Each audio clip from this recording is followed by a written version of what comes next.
도 사연살롱을 찾아주셔서 감사합니다. 지방에 살고 있는 40대 여성이에요. 최근 전 우울증에 걸릴 정도로 인생에 큰 시련을 겪었어요. 그때만 생각하면 아직도 악몽을 꿀 정도예요. 남편과 저는 결혼한 지 7년 정도 됐어요. 우린 30대 중반에 선을 보고 만났죠. 늦은 나이지만 따질 거 다 따지고 결혼했어요. 남편과 제가 조건이 딱 맞았거든요. 시댁의 간섭을 받기 싫었던 저는 시댁과 교류가 적은 사람을 원했어요. 결혼한 친구들이 시누이, 시모일로 골머리 앓는 걸 많이 봤거든요. 정말이지 끔찍해 보였어요. 남편은 월급이 많지 않은 중소기업에 다니는 사람이라 경제력이 있는 여자를 원했어요. 결혼 후에도 밖에 나가서 일하는 사람이 좋다고요. 자기 혼자 가장이 되기는 싫다더군요. 솔직히 남편은 저에 비해 연봉도 적고 상대적으로 덜 알려진 회사에 다녀요. 회사 이름을 말해도 아는 사람을 손꼽을 정도죠. 저도 처음 만났을 때 남편한테 설명을 듣고서야 알았을 정도니까요. 반면에 저는 20대 중반에 대기업에 취직해서 진급을 거듭해 왔어요. 제 입으로 이런 말 하기 뭐하지만 제가 능력이 좀 돼요. 남편보다 월급도 훨씬 많이 받고요. 분기별 보너스도 꽤 받기 때문에 명절에 엄마 명품백 사드릴 능력 정도 된답니다.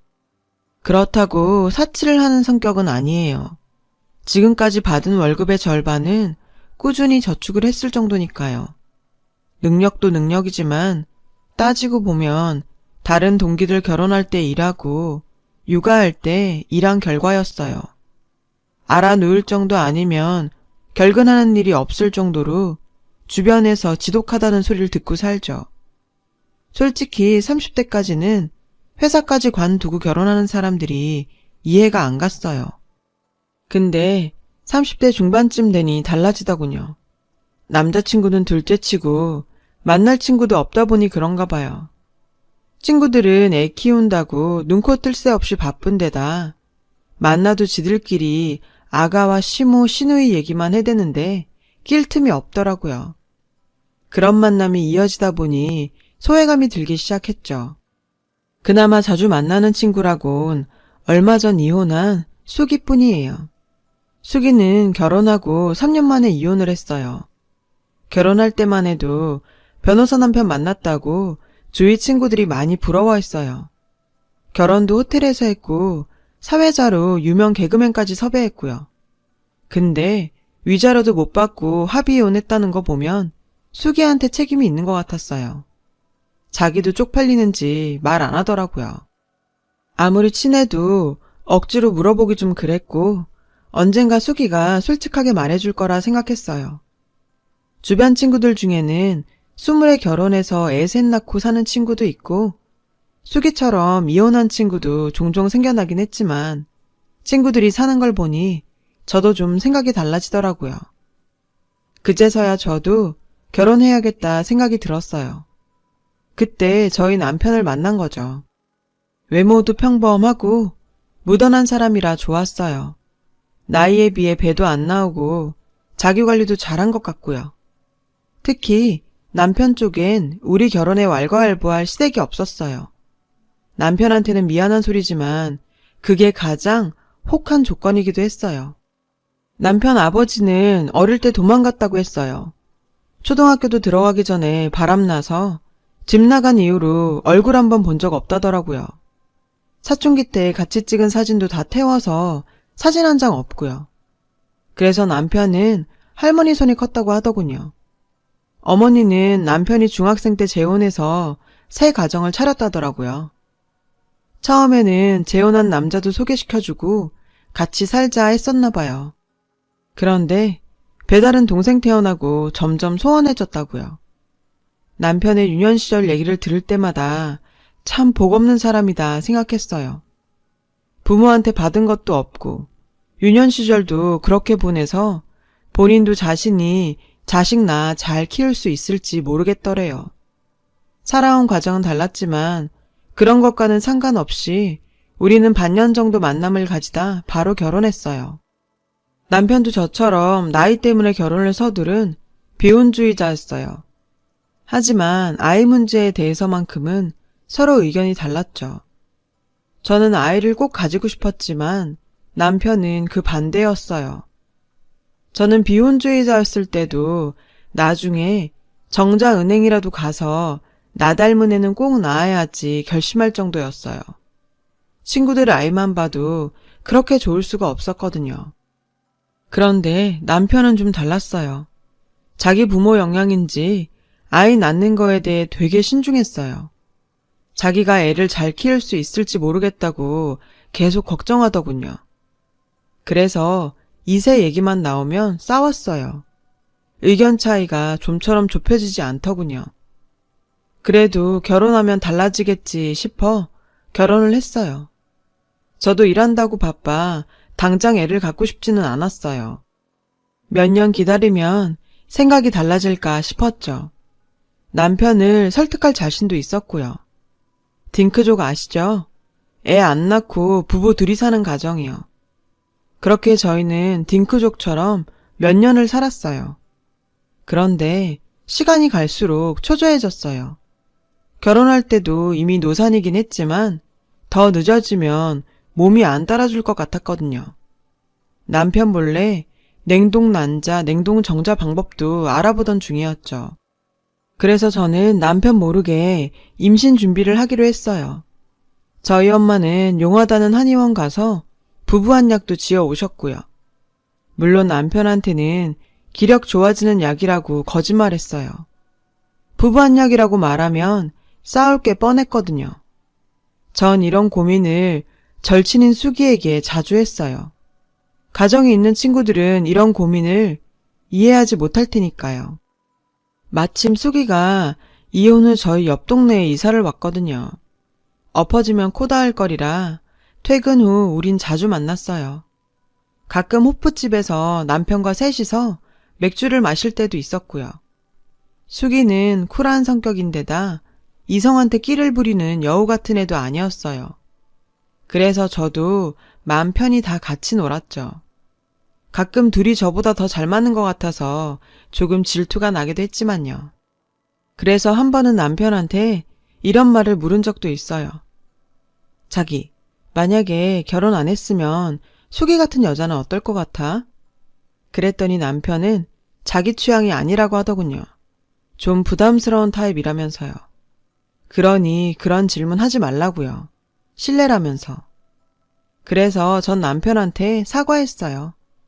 그런데 어느 날이었어요. 텔레비전에 아기들 나오는 예능 많잖아요. 생전 그런 프로는 안 보던 남편이 그걸 보면서 애들이 참 귀엽네 라고 지나가는 말로 하더라고요. 전 이때다 싶어 남편한테 아이에 대한 생각이 좀 달라졌냐고 슬쩍 물었어요. 그러자 남편은 전보다는 아기가 눈에 밟힌다고 하더라고요. 좋은 변화라고 생각했죠. 남편은 자기 친구들 중에 아기 있는 집이 많은데 조카들이 삼촌 하는 소리만 들으면 마음이 좀 뭉클했대요. 그래서 남편에게 더 늦기 전에 애를 하나 갖는 것도 괜찮을 거라고 했어요. 그랬더니 남편이 그게 마음처럼 쉽냐며 방으로 들어가더군요. 아니, 저만 좋자고 애 낳자는 거 아니잖아요. 비협조적인 남편의 태도에 순간 기분이 좋지 않았어요. 언제까지 자기 고집만 부릴 건지 참. 그러다 코로나19가 터졌어요. 요즘은 온 나라가 코로나 때문에 난리잖아요. 저희 옆 회사만 해도 확진자가 나와서 회사 방역하고 난리도 아니었죠. 사실 그때까지만 해도 저와는 먼 나라 얘긴 줄 알았어요. 우리 부부는 마스크도 꼭 하고 어디 갈 때마다 손 소독하기로 약속했어요. 둘 중에 한 명이 걸리면 나머지 한 명도 걸릴 테니까요. 어린 나이도 아니고 건강 망가지는 거 한순간이잖아요. 특히 저희 남편은 일 특성상 출장이 잦아요. 영업직이거든요. 저는 남편이 혹시라도 출장 갔다가 코로나에 걸릴까봐 마음을 졸였어요. 하지만 그게 남편의 생계니 어쩔 수 없었죠. 최근 들어 남편은 출장이 잦아졌어요. 코로나 때문에 옆부서 일까지 하게 됐더라고요. 집에만 오면 헬스한 얼굴로 앓는 소리를 했죠. 전 그런 남편이 안쓰러워 출장 전후로 좋은 것만 가져다 먹였어요. 그런데 결국 사단이 나고 말았어요. 그날은 남편이 지방에 출장 갔다 오는 날이었죠. 전 퇴근 후 집에서 저녁을 차려놓고 기다리고 있었어요. 남편이 좋아하는 음식을 잔뜩 차렸죠. 그런데 남편이 전화를 받지 않더라고요.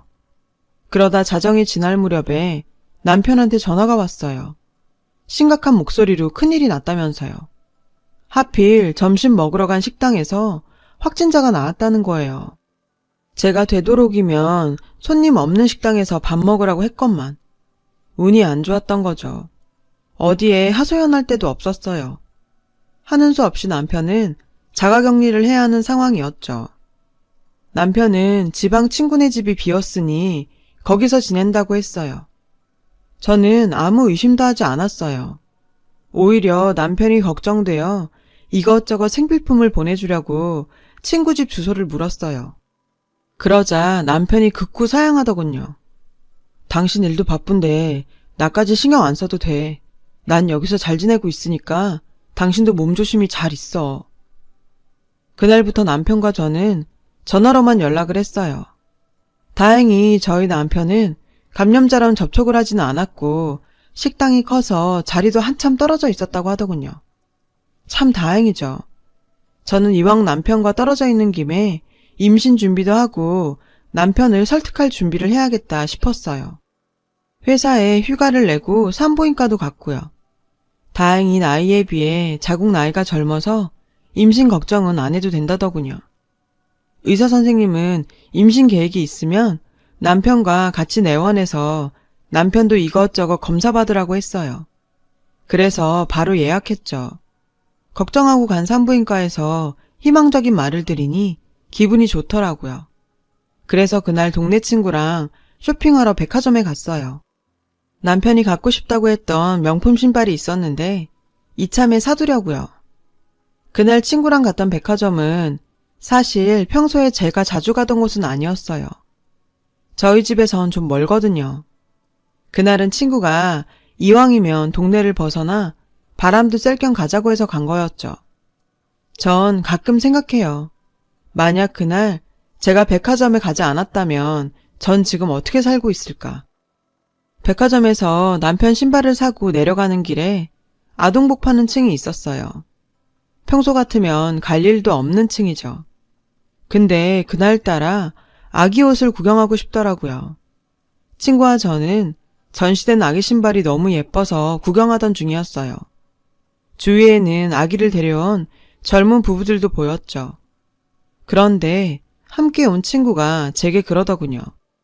아무래도 옆 가게에서 아기 용품 고르고 있는 사람을 확인해 보는 게 좋겠다고요. 전 친구가 좀도둑이라도 봤나 싶었어요. 그래서 대수롭지 않게 생각했는데 순간 친구의 목소리가 떨리더군요. 은정아, 저기 네 남편 아니야? 아무리 봐도 너무 닮았는데? 에이, 무슨 소리야. 우리 남편 코로나 때문에 지방에 있는데 그냥 닮은 사람이겠지. 전 친구가 무슨 시덥잖은 소리를 하나 했어요. 그런데 옆에서 익숙한 목소리가 들리는 거예요. 소름이 쫙 끼치더군요. 아니겠지 하며 고개를 돌렸어요. 그런데 자가격리 중이라 지방에 있어야 할 제 남편이 거기 있지 뭐예요. 여자와 팔짱까지 끼고서요. 두 사람은 아기용품을 고르고 있었어요. 그 모습이 어찌나 다정해 보이던지 전 너무 놀라 뒷걸음질 쳤어요. 친구와 저는 그들이 눈치채지 못하게 기둥 뒤로 몸을 숨겼어요. 마스크와 모자를 끼고 있었지만 분명히 제 남편이었어요. 남편이 쓰고 있는 모자는 제가 생일날 해외 직구로 구매해준 한정판 모자였어요. 기가 찬 나머지 저는 아무 말도 하지 못했어요. 멍하니 서서 계속 쳐다볼 뿐이었죠. 저를 못 봤는지 두 사람은 애정행각까지 벌이더군요. 그러다 제 친구가 참다 못해 남편한테 야! 하고 소리 질렀어요. 그때서야 남편은 친구와 절 발견했죠. 마치 못 볼 걸 본 사람처럼 표정이 일그러지더군요. 남편은 여자를 데리고 황급히 도망을 쳤어요. 제가 말을 붙일 시간도 없이요. 어이가 없더군요. 도무지 이게 무슨 상황인지 분간이 가지 않았어요. 그 둘이 아무 사이도 아니라면 저를 보고 도망갈 리가 없잖아요. 머릿속에서 오만 가지 생각이 지나가더군요. 순간 현기증을 느꼈어요.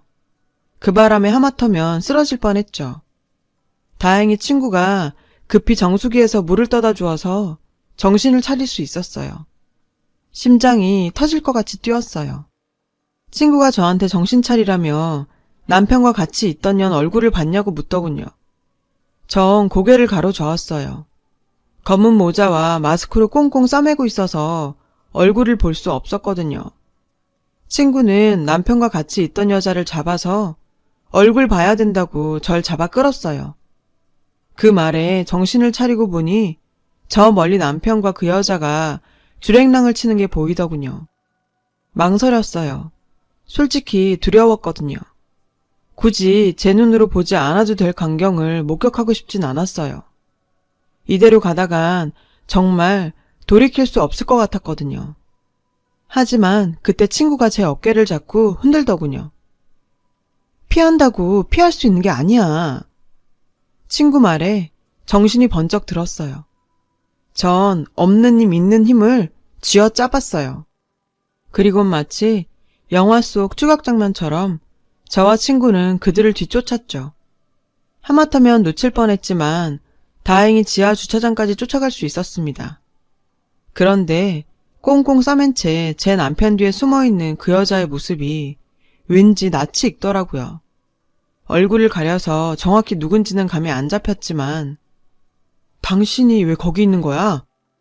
남편이 도리어 제게 묻더군요. 전 어이가 없어서 크게 웃었어요.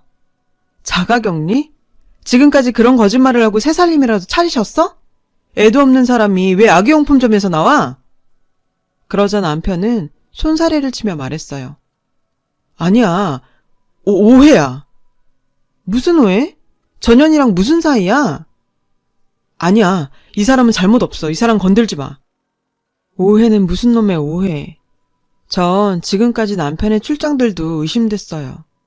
내가 알던 사람이 아닌 것 같았죠. 남편 놈은 오해라고 하면서도 아무런 변명도 안 터군요.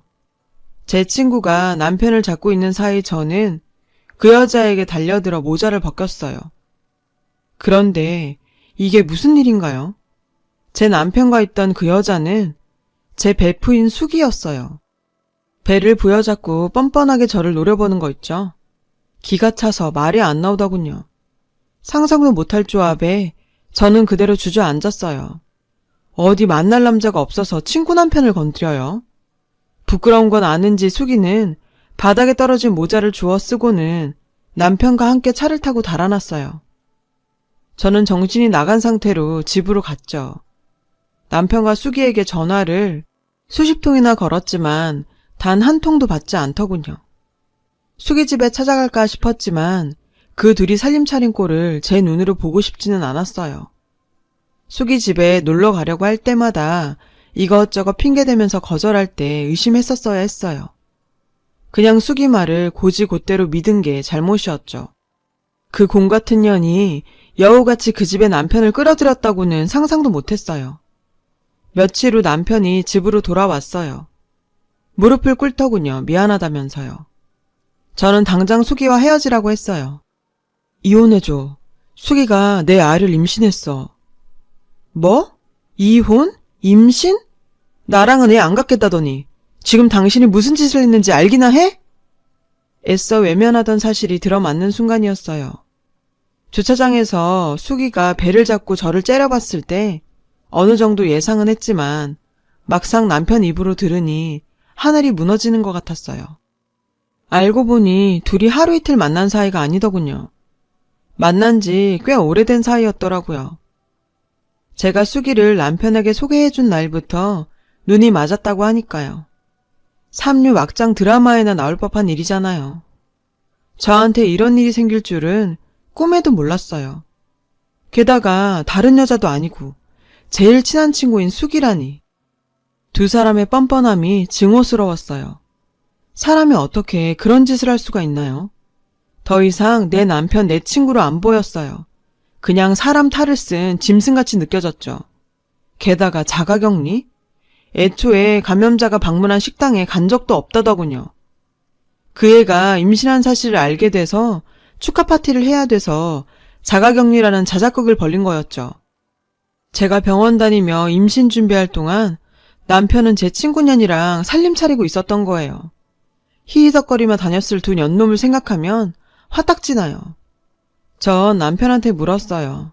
언제까지 나한테 둘의 관계를 속일 생각이었냐고요. 설마 애 낳고도 속일 생각이었냐고. 돌아온 대답은 정말 가관이었어요. 수기가 내 애 가졌다는 거 알면 당신이 찾아가서 난리칠 게 뻔하니까 얘기 안 한 거야. 당신 때문에 유산이라도 됐으면 어쩔 뻔했어? 어차피 애 태어나면 호적 정리도 해야 돼서 말할 생각이었는데 당신이 조금 일찍 안 것뿐이야. 적반하 정도 유분수지. 뚫린 입이라고 잘도 짓거리더군요. 솔직히 저는 남편이 최소한의 양심이라도 있다면 무릎 꿇고 한 번만 봐달라고 자기가 잠깐 미쳤었다고 용서를 빌 줄 알았어요. 그런데 뭐가 어쩌고 어째요? 저는 이혼은 절대 안 해주겠다고 했어요. 호적 정리? 제 알 바 아니죠. 둘 사이에 낳은 자식이 아빠가 없든 학교를 못 가든 제 알 바 아니잖아요. 불륜 주제에 어디서 뻔뻔하게 이혼을 요구해요? 제가 알게 된 이상 더 이상 속일 필요도 없다며 남편은 짐을 싸서 나갔어요. 생각할 시간을 갖는 게 좋겠다면서요. 며칠 후 남편한테 연락이 왔어요. 할 말이 있다며 회사 앞에서 보자더군요. 약속 장소에 가보니 남편과 수기가 같이 앉아 있더군요. 남들이 보면 둘이 부부인 줄 알 정도로 다정해 보였어요. 당장 달려들어 수기의 머리를 쥐어뜯고 싶었지만 소란을 피웠다가 회사 사람이라도 마주칠까 참았어요. 이래서 일부러 회사 앞에서 보자 했나 싶더라고요. 주차장에서 마주친 이후 수기를 보는 건 처음이라 무슨 말을 할지 궁금하더군요. 최소한의 양심이 있다면 제게 미안하다는 말 한마디는 할 줄 알았어요. 그런데 돌아오는 말은 우리 씩씩이 곧 3개월이야. 너도 남의 애 키우자고 결혼한 건 아니잖아? 깔끔하게 이혼해줬으면 좋겠다, 은정아. 결국 이 사단으로 남편과 저는 이혼을 했어요. 직접 보고 나니 배신감에 치가 떨려 하루도 같이 살기 싫더라고요. 저는 이혼 위자료로 아파트와 자동차를 요구했어요. 남편은 억울해했지만 수기가 이혼을 종용한 탓인지 순순히 다 내놓더군요. 얼마 후 제 남편과 그년이 결혼한다는 얘기를 친구를 통해 전해 들었어요. 마음 같아선 식장에 가서 다 얻고 싶었죠. 하지만 그런다고 저한테 남는 게 뭐 있겠어요. 더러운 인간들 얼굴 안 보는 게 이득이라고 생각했어요. 그래서 전 그저 제 일만 열심히 했어요. 아픔을 잊고 싶어서 더더욱. 그런데 세상에 정말 권선징악이라는 게 있는가 봐요. 지인한테 남편과 수기의 소식을 우연히 듣게 되었거든요. 수기가 몸에 딱 달라붙는 웨딩드레스를 입기 위해 무리한 다이어트를 했다네요. 산부인과 의사가 애한테 무리 간다고 경고한 것도 무시하고요. 결국 결혼식에서는 예쁜 웨딩드레스를 입었지만 신혼집을 구하고 얼마 안 가 유산을 했다더라고요. 안 그래도 노산인데 다이어트까지 겹쳐서 벌어진 일이라더군요. 정말 슬픈 일이지만 전 헛웃음이 났어요. 남의 눈에 눈물 나게 하더니 정작 자신들은 피눈물을 흘리게 된 거죠. 결국 저에게 배신을 남겨준 두 사람은 유산을 겪은 후 헤어졌다더군요. 혼인신고서에 인주가 채 마르기도 전에 갈라선 거예요. 망신도 이런 개망신이 없죠. 글쎄 더 기가 차고 어이가 없는 건요. 남편이 저한테 연락을 했다는 거예요.